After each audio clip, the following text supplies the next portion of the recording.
2:51 a.m. The Taiwan Strait, 23 degrees north latitude, 119 degrees east longitude. The strait at its narrowest point is 130 kilometers wide. For an amphibious fleet, 130 kilometers of open water is not an obstacle.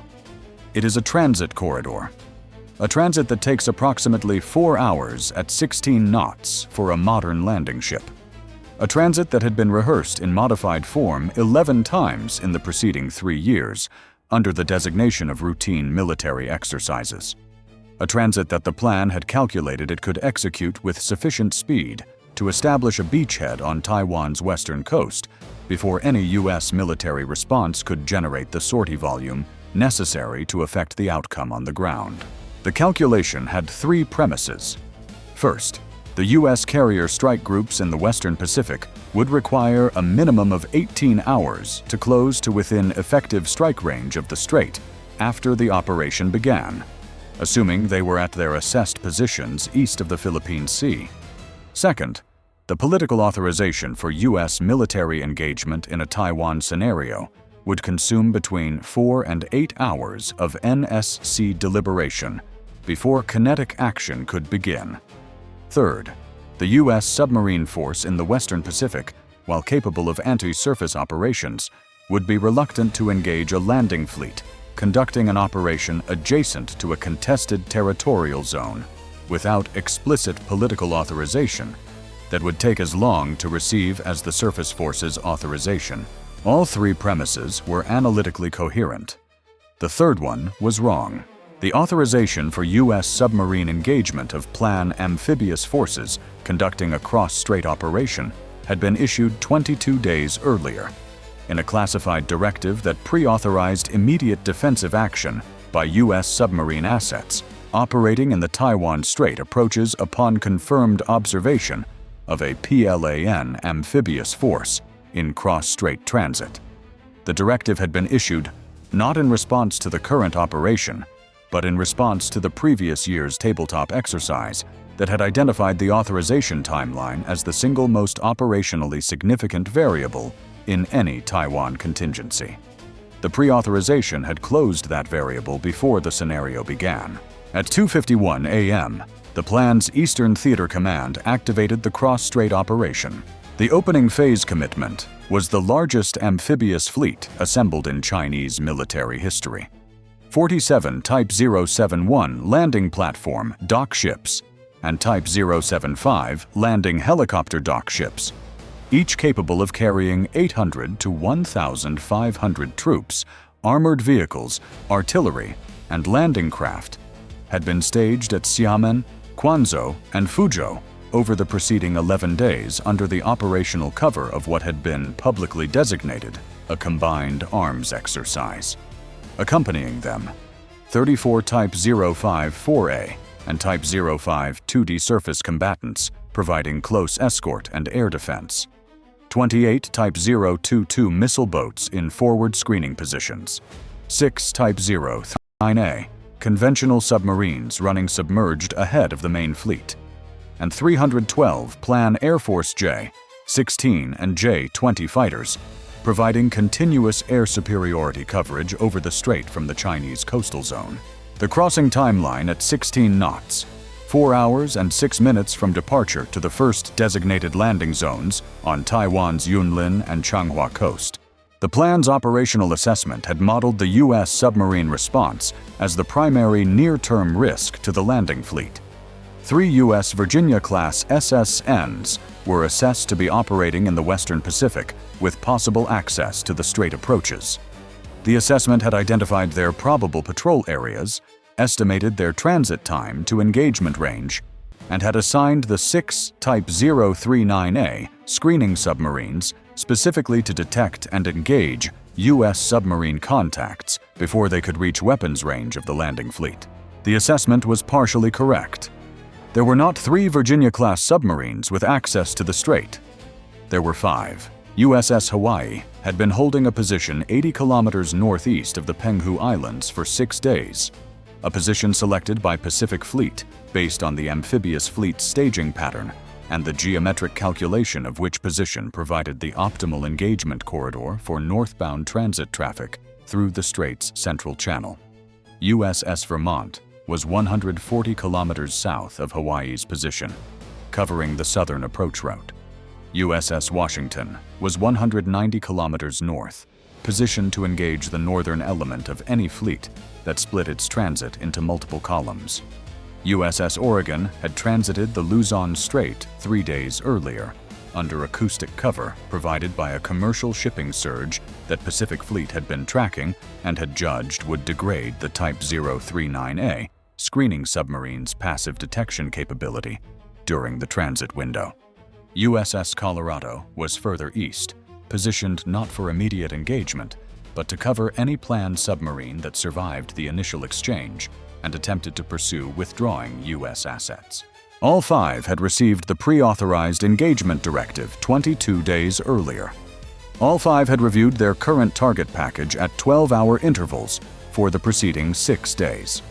When the Eastern Theater Command issued its operation activation order at 2:51 a.m., and the Plan Amphibious fleet began moving from its staging ports, the acoustic signature of 47 landing ships, 34 surface combatants, and 28 missile boats accelerating to transit speed was the most detectable event in the Western Pacific's acoustic environment since the previous year's exercise. USS Hawaii's sonar supervisor had the fleet's acoustic picture confirmed at 2:57 a.m.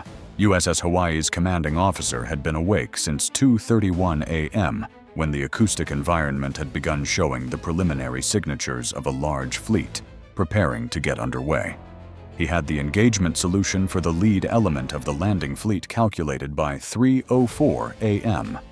He transmitted his engagement notification to Pacific Fleet Command at 3:06 a.m. and received confirmation that the pre-authorization covered this scenario at 3:07 a.m.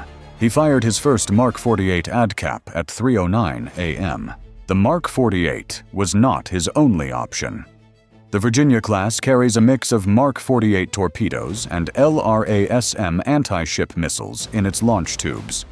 At ranges beyond the Mk-48's effective envelope, the LRASM provided the reach to engage surface targets from outside the screening submarine's probable detection range. Against the landing fleet's Type 071 and Type 075 ships, large, relatively slow, lightly armored vessels whose damage tolerance was designed around force protection, not combat ship survivability. The LRASM's 450-kilogram warhead was a platform-stopping weapon. The first 2 LRASM launches from USS Hawaii at 3:07 a.m. were targeted at the 2 largest Type 075 landing helicopter dock ships in the lead column. Their flight time to the target zone, approximately 11 minutes. USS Vermont began its engagement sequence at 3:08 a.m., targeting the southern column's lead elements. USS Washington fired at 3:09 a.m. against the northern column.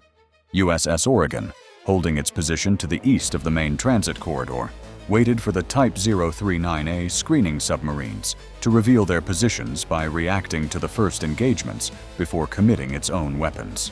The 6 planned Type 039A submarines had been positioned in a barrier screen 30 kilometers ahead of the landing fleet's departure line. Their mission was to detect and engage any U.S. submarine that attempted to approach the fleet. When the first Mark 48 from USS Hawaii entered the water at 3:09 a.m., the Type 039A screening force received the acoustic signature of the weapon launch and began maneuvering to localize USS Hawaii's position. The Type 039A is a capable conventional submarine. It is not a match for a Virginia-class nuclear-powered SSN in open ocean acoustic competition. The Virginia's acoustic signature in its normal operating mode is below the Type 039A's passive sonar detection threshold at ranges beyond 8 kilometers. USS Hawaii had been operating at 6.4 kilometers range from the nearest Type 039A when it fired. The Type 039A's active sonar pings at 3:10 a.m., the response to the weapon launch detection, immediately revealed its own position to USS Oregon's passive array, 22 kilometers to the east. USS Oregon engaged the first Type 039A at 3:12 a.m. USS Colorado, alerted to the Type 039A positions by the real-time CEC data being shared across the submarine force via the low-frequency communication relay, engaged a second Type 039A at 3:14 a.m. USS Hawaii, having fired its initial salvo and immediately displaced to a new position, engaged a third at 3:17 a.m. The planned submarine screening force, designed to protect the landing fleet from exactly this scenario, had been located and engaged within 8 minutes of the first weapon launch. Their positions had been revealed by their own response to the initial engagement. 3 of 6 Type 039A submarines were in engagement contact within 17 minutes of operation initiation. The remaining 3 had gone deep and quiet, choosing to preserve themselves over prosecuting the U.S. contacts. A submarine that has gone deep and quiet is not engaging the threat to the fleet it was assigned to protect.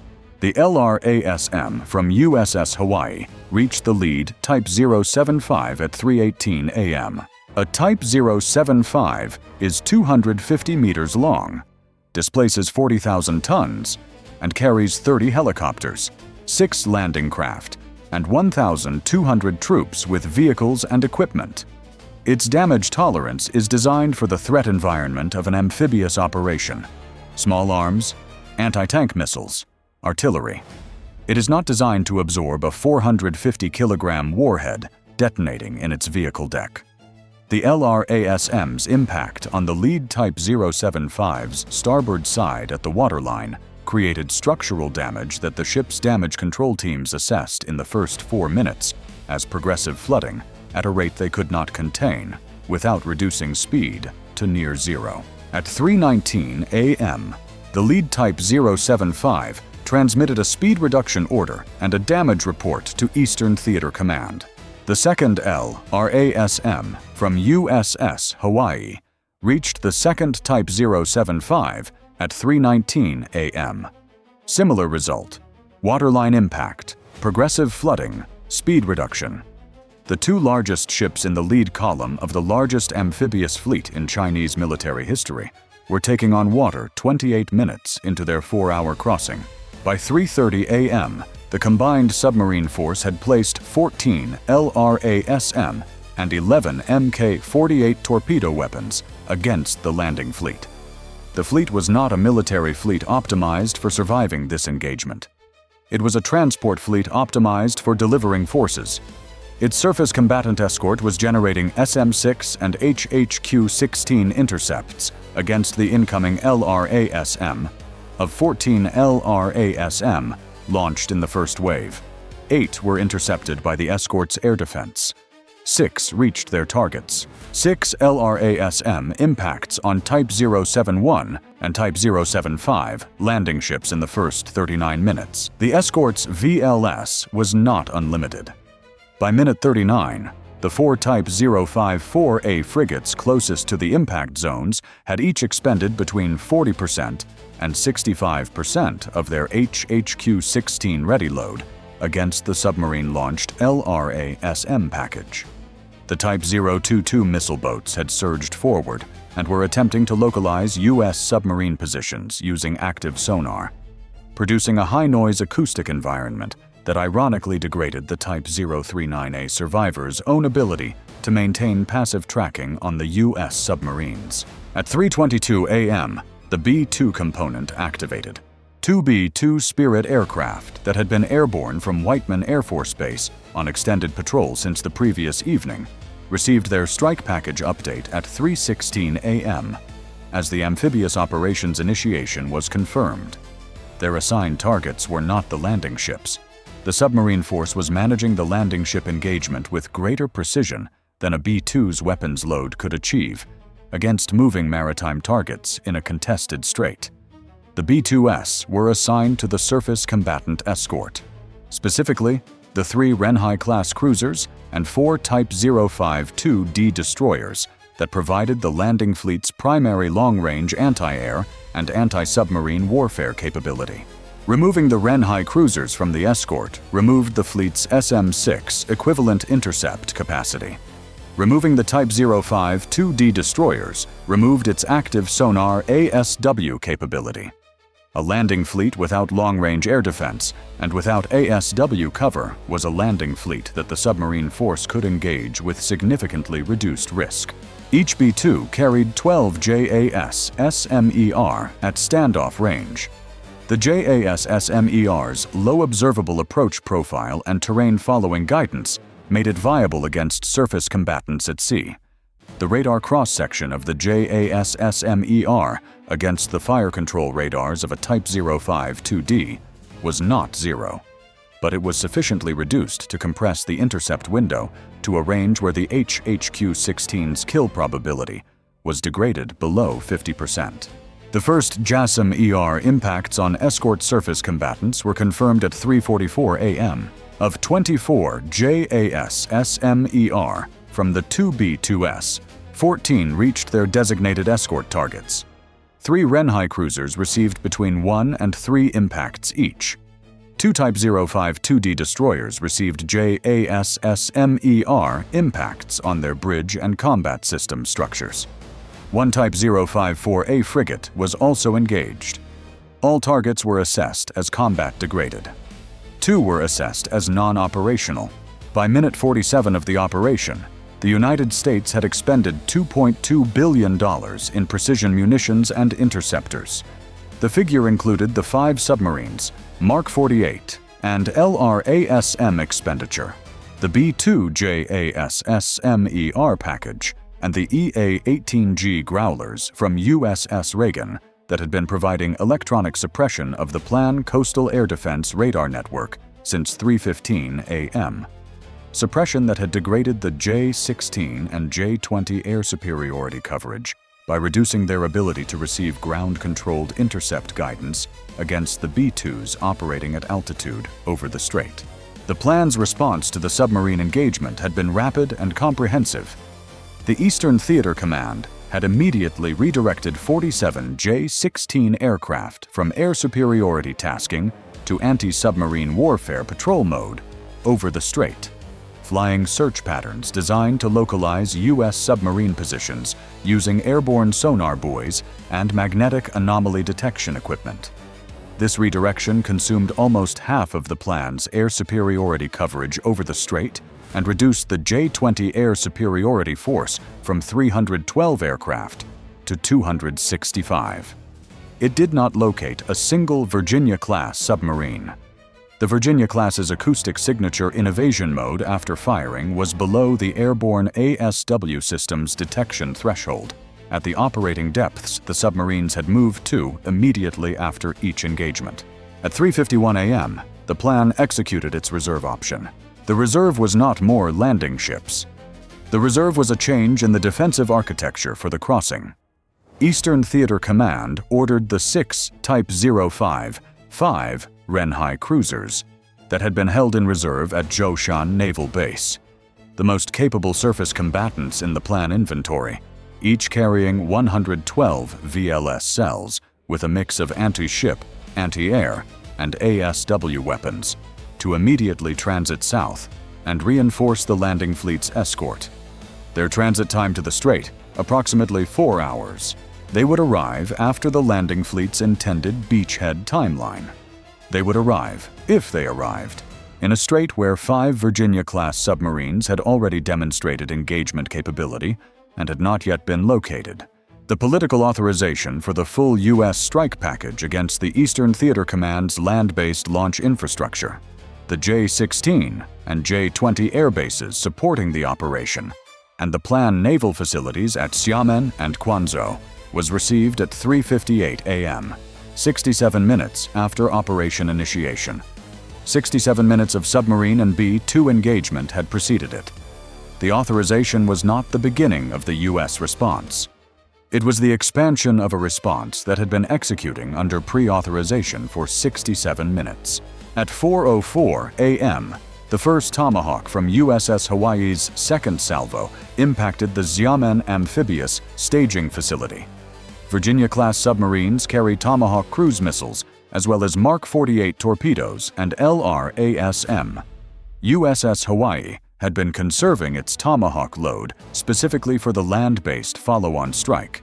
Its first Tomahawk reached the Xiamen fuel depot that was sustaining the remaining landing ships waiting for departure authorization at 4:04 a.m. 7 additional Tomahawks from USS Hawaii and USS Vermont targeted the Quanzhou staging facility and the logistics network, supporting the second echelon of the landing operation.